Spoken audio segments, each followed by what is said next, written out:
કાશ્મીરમાં ચિલાઈ ક્લાનની શરૂઆત થઈ ગઈ છે, જેને કાશ્મીરના શિયાળાના સૌથી ઠંડા દિવસો તરીકે માનવામાં આવ્યો છે. તે દરમિયાન પણ કાશ્મીરમાં સુરક્ષા દળો એક્શનમાં આવ્યા છે. જમ્મુ વિસ્તારમાં 25 આતંકીઓ સક્રિય હોવાની ચોક્કસ બાતમી મળ્યા બાદ હાલ આર્મીએ વિશાળ સર્ચ ઓપરેશન શરૂ કર્યું છે.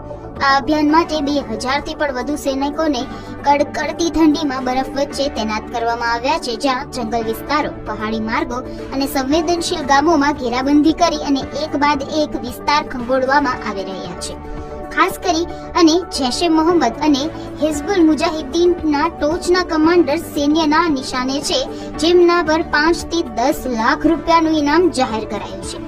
કડકડતી ઠંડી અને બરફથી ઢંકાયેલા રસ્તા અને માઇનસ તાપમાન વચ્ચે પણ સૈનિકો કોઈ પણ ઢીલ આપ્યા વગર ઓપરેશનને આગળ ધપાવી રહ્યા છે. ત્યારે સુરક્ષા એજન્સીઓનું માનવું છે કે આતંકીઓ કોઈ મોટી ઘટનાને અંજામ આપવાની ફિરાકમાં હોઈ શકે છે.